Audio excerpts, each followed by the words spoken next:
All right. Everyone's been kind of talking about the Detroit Lions defensive line. I don't think we're getting much pressure. But you get a little bit of update on a guy that can help save that. Because I've always shared the caveat that you can do it through two dominant defensive tackles. And I do believe, when healthy, Aiden Hutchinson, DJ Reader, and Alim McNeill specifically can cause some damage, cause some chaos. Sometimes the defensive lineman, your job may not be to get sacks. That's one of the reasons I like Shamar Stewart. He didn't have the greatest sacks, but guess what he does? He causes chaos. He's an agent of chaos. He fucks shit up. He makes you rethink everything you're doing on the offensive side of the ball. Alim McNeill is one of those players, and he got to speak with Justin Rogers over the week, and he said he's about 93% of the way healed. Yeah. He said if he had to go today, he feels he could. I love that. I love to hear that. And is that like rah-rah speech? Maybe. Alim did say when Nick talked to him a while ago, though, that he felt good, and that was a couple months ago. So you like to hear that. We need him. We're going to need him. This is going to be a tough division. This is going to be, playing a lot of good quarterbacks. So having him in there in that rotation again, starting, that'll help very much. But hopefully we can get him back in October rather than November, because I know everybody was saying kind of Thanksgiving is when we were thinking for Alim. So if it's before that, that would be great. Hopefully he's just 100%. And he can get out there, and then he can start coaching up Tyreek Williams. We can have a nice rotation in the middle of that defensive line. And, yeah, having a lean back would help everybody get better. I mean, even having a Alim McNeill just fresh all the time. Because I feel like Tyreek offers you that. And he, mind you, too, remember Dan Campbell, one of the things he said about Tyreek when he came into camp, he wanted to get him in shape a little bit because he was more of a nose tackle type, like more of that breed. They want him to hold down the 3-tech until Alim comes back. Well, then Alim comes, when he does come, Tyreek can afford him a few snaps, and he comes in fresh, and we've seen Alim take over games. Yes. Like, to me, that's how you judge, like, one of the great players, the cream of the crop, rises to the top. And I think Alim McNeill showed you that multiple times. Now, they weren't against the greatest competition. I understand that. But the fact to do it at all, we've had plenty of guys here that just don't do it. Yeah. Alim McNeill did it against the Giants, I believe his rookie year or sophomore season. He did it once more against the Raiders about, 2 years ago. I'm pretty sure there's other times, too, I'm not even thinking about. So have him.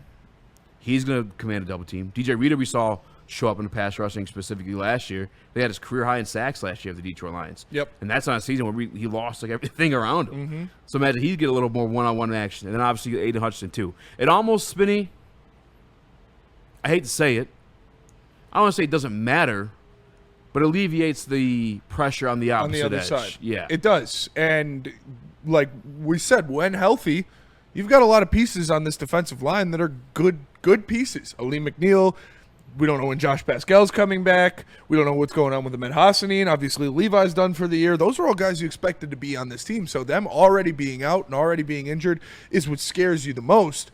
But Alim coming back sooner rather than later would be extremely impactful. And Neil likened it to edge rushing chaos, like how AJ Hinch does pitching chaos. So, you've got Aiden Hutchinson, and then you've got edge rushing chaos on the other side. And we saw the Eagles kind of do that to a degree last year. Really. But the Eagles had that interior defensive line locked down with that rotation of Milton Williams, Jalen Carter, Fletcher Cox, and Jordan Davis. You also had Josh Smith and Nolan. So, yeah, you had Nolan Smith. And Josh Sweat. Smith, yeah. Who has put up multiple seasons of 7.5 more sacks. And when you do something like that, when you're trying to get that production out of guys like that, you need to have the pass rush from the interior. Absolutely. So getting that back will help. Getting Alim back will help. It's obviously not going to be this week, but hopefully it's in the next couple weeks. But even for games like this week, I think Dan Campbell spoke about it. We've talked about it before, too. I told you guys the type of buys that like Ronnie and Hutchinson aren't necessarily ones that get after the quarterback. They're ones that collapse the pocket. Yeah. And that's kind of what you would like to have when you have a mobile quarterback like Lamar Jackson. Now, granted, this week particularly, there's only one Lamar Jackson, so it's not really fair to compare everybody else to him. But they've done a pretty good job at that for the most part. It's just getting to the quarterback that it really hasn't been there. And I know that 4 sacks last week, but you gotta context match. You got to put pressure on him a lot. And I'm seeing the stuff with Al-Quadin Muhammad. Everyone's like, oh, look at his pass rush percentage or pressure rate, whatever it is. He's like right underneath, I believe it's Myles Garrett or something like that. Look at his snap percentage. He's up to, look at snap percentage. And then I looked up today, too. I wrote it down.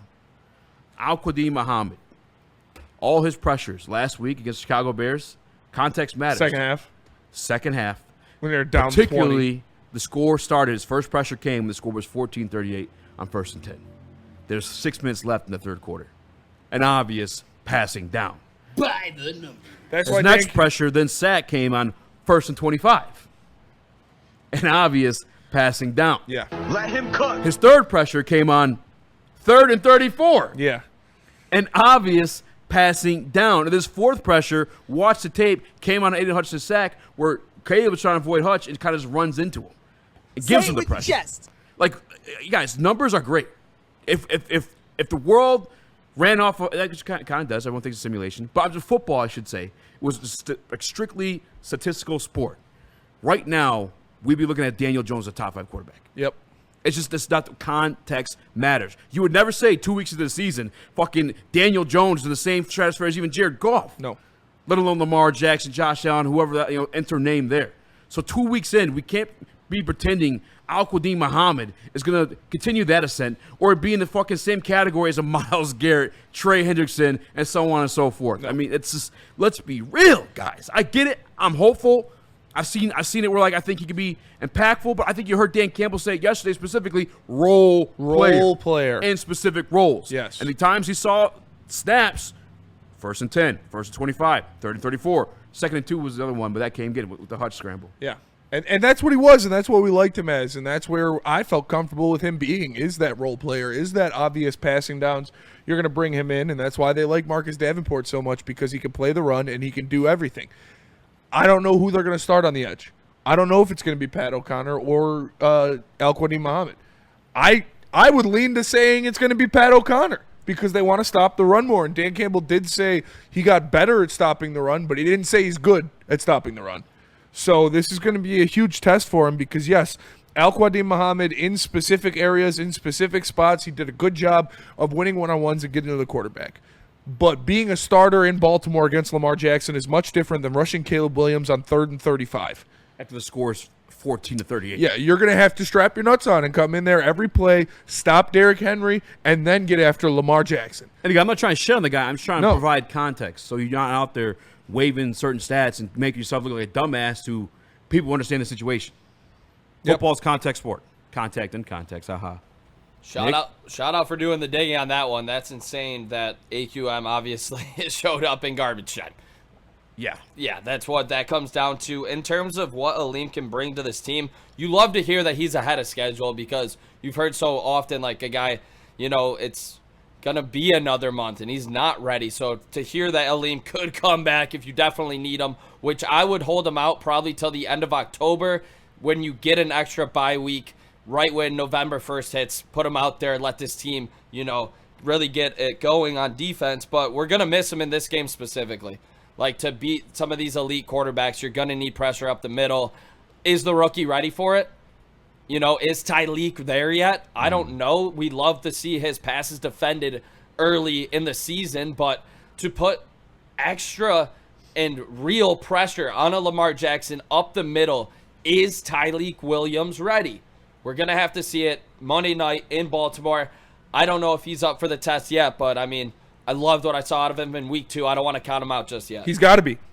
It's not, fair or not fair. It's on you, kid.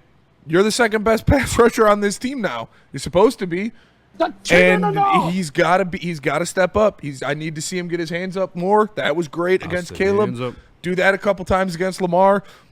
Contain that pocket. Don't let him run by you. Have your gap integrity. This kid's got to step up. Like, welcome to the league, at home against Chicago. That's fun. Go to Baltimore against Lamar Jackson after Derrick Henry's rushed at you 3 times in a row.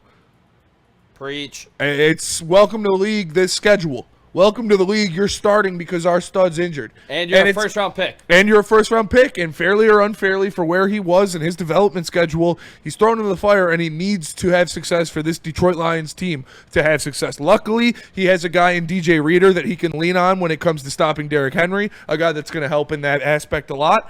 But he's going to have to go out there and make some plays. And a lot of this is on his plate, whether they wanted it to be or not. That's just how it goes.